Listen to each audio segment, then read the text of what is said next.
રસ્તા ઉપર ભીખ માંગતી નૂરના ઘરમાંથી સિક્કાનો નીકળ્યો ખજાનો. કોથળામાં ભરી રાખેલી 8 લાખથી વધુની મળી રોકડ રકમ. કર્ણાટકના મંડ્યાની 69 વર્ષીય વૃદ્ધ મહિલાએ જીવનભર ભીખ માંગી ગુજરાન ચલાવ્યું.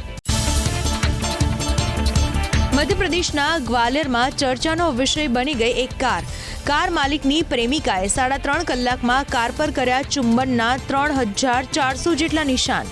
પોલીસે પરિવહનના નિયમ ભંગનો લગાવ્યો ચાર્જ. 5500 રૂપિયાનો દંડ ફટકારીને નિશાન દૂર કરવા આદેશ.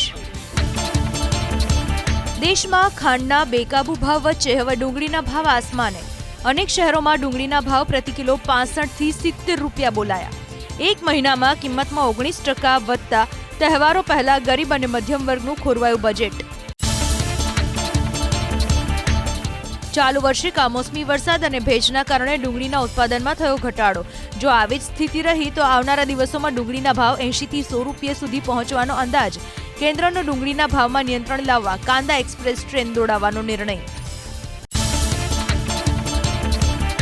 ભડકી બળતી ખાંડના ભાવ આગામી એક સપ્તાહમાં કાબૂમાં આવશે તેવો ઇન્ડિયન સુગર મિલ્સ એસોસિએશનનો દાવો.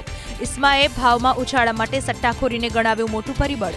કેટલાક આયાત કન્સાઇનમેન્ટ્સ 15મી ઓક્ટોબર પહેલા આવી પહોંચવાનો અંદાજ.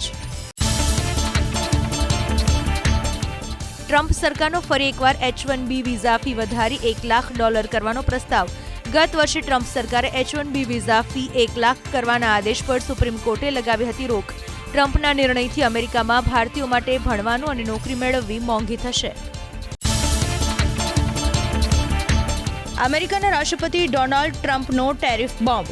કેનેડામાં ઓટો સેક્ટર પર 50% ટેરિફનું એલાન. 1 જાન્યુઆરી 2027થી લાગુ પડશે ટેરિફ. કેનેડાથી આવતા કાર, ટ્રક, સ્ટીલ અને ઓટો પાર્ટ્સ પર લાગશે 50% ટેરિફ. ટ્રમ્પે પોતાના સોશિયલ મીડિયા એકાઉન્ટ પર કરી પોસ્ટ.